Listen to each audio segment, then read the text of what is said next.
Donc, bonjour au nouveau. Je suis Philippe Toussy, l'animateur de ce groupe de réflexion.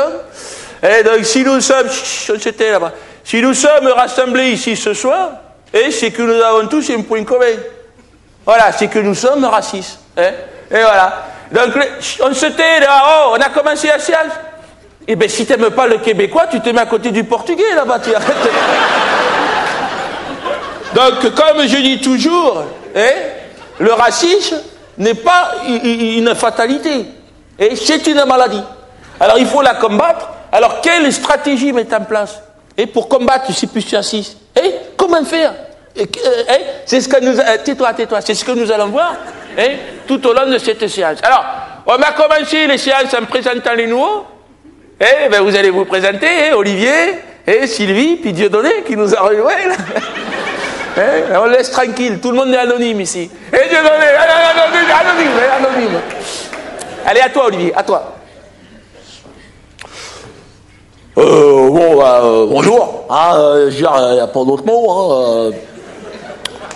Donc, Olivier d'Argelès. J'ai 37 ans. Je suis prothésiste dentaire. J'ai 2 mariés, 2 enfants. Voilà. Alors, voilà mon problème. Voilà, c'est pour ça que je suis là.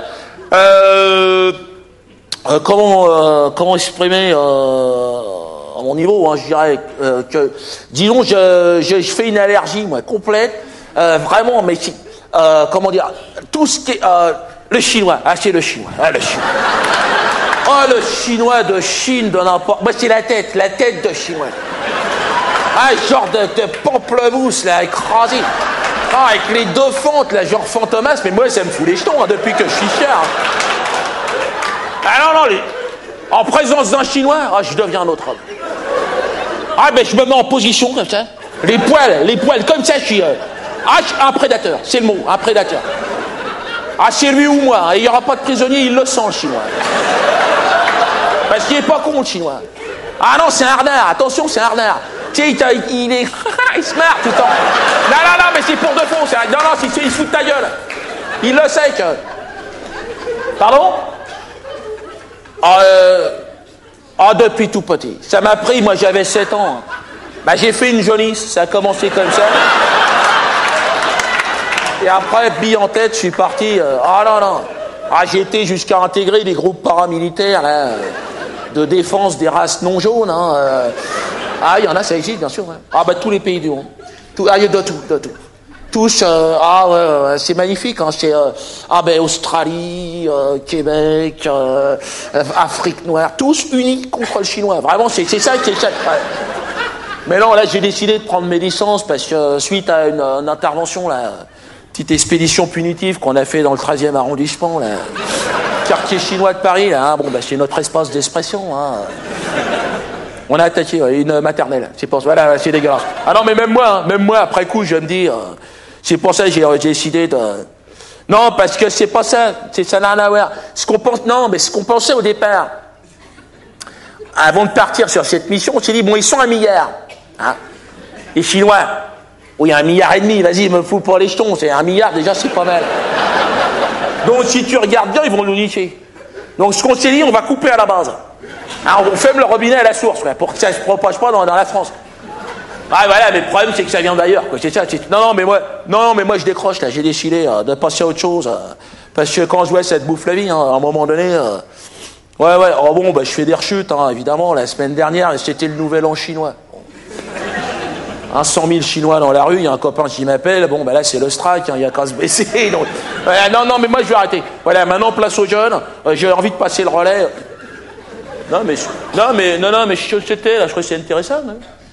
Je crois que tu sais, c'est bouleversant, et en même temps, crois-moi, tu n'es pas tout seul.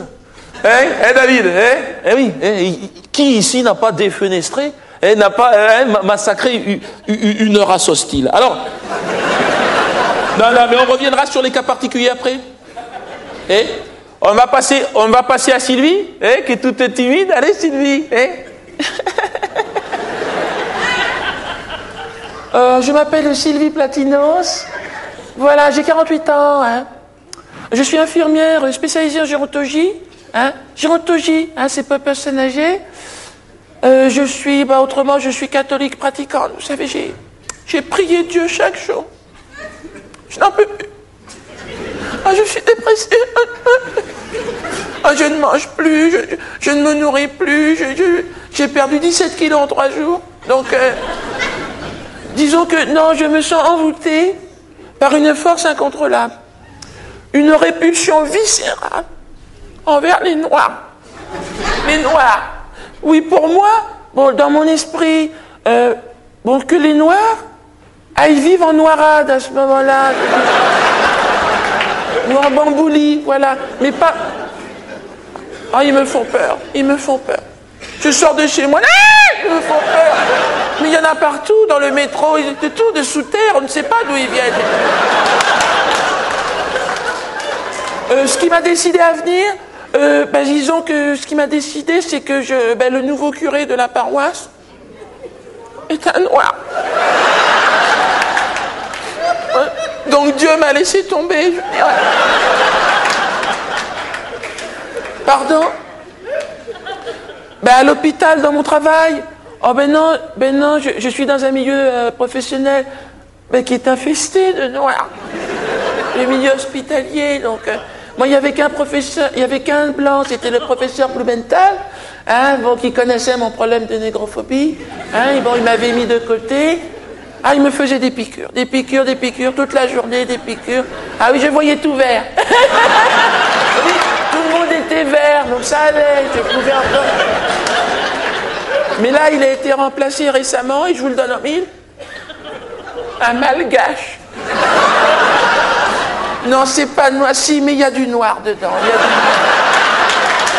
Ah oui, dans le malgache. Oui, du chinois, il y a de tout dans le malgache. Oui, c'est pour ça les gens les détestent. S'il m'est arrivé d'avoir des patients noirs, beaucoup. Ah, je les euthanasie tout de suite. Ah oui, monsieur, moi je ne le supporterai pas. Avec mes collègues, je ne peux pas communiquer. Ils viennent des dom-toms, pour la plupart, antillais, oui. Ah, toute la journée, ils parlent, je ne comprends rien. Puis ils dansent toute la journée. Je n'en peux plus.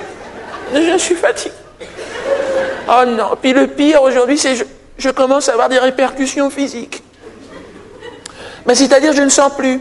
Ils ont grillé tous mes sinus, à cause des odeurs toxiques qu'ils émanent. Ah mon Dieu, une odeur. Oh, ce n'est plus une odeur, ça s'accroche. Des bains, 3 douches, ça ne part pas. Même les vêtements, je les jette. Je les jette. Ah non, mais même à 1000 degrés, ça ne part pas. Donc voilà, j'ai donc été hospitalisé, comme je vous le disais, dimanche, voilà, suite à la messe, suite au choc que j'ai reçu. En découvrant le nouveau curé, venu du Gabon, le père Nestor Mbilou. Mbilou, oui, Mbilou, j'aurais dû me douter quand même. Mbilou, bon. Et moi, je faisais ma messe. Jésus-Marie, Jésus-Marie. Et à un moment donné, j'entends « Bonjour ma fille ». Je dis « Tiens, c'est bizarre, une voix comme ça ». Je me retourne. Un noir énorme, une tête énorme. On aurait dit un singe bonobo. J'ai dit, mais qu'est-ce que tu fais là, bonobo? Enfin, c'est qui? Va-t'en! Ah oui, mais j'ai donné un coup de pied, bonobo. Non, et là, il m'a regardé, il dit, non, je ne suis pas bonobo. Je suis le père Mbilou, il m'a dit. Arrêt cardiaque. Le cœur n'a pas résisté. Ah non, je suis tombé dans un coma profond. Très, très profond. Le plus profond possible, je voulais mourir. Je me souviens. Ils ont tout essayé. Ils ont essayé de me ranimer. Tout. Quadruple pontage, transfusion sanguine, pose de stérilet, ils ont tout fait.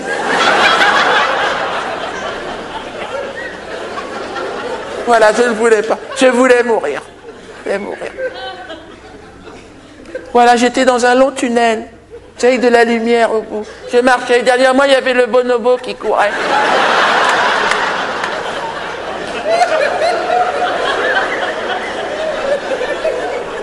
Non, on ne rit pas, Olivier, on ne rit pas. Chacun aussi a le droit d'exprimer aussi son problème.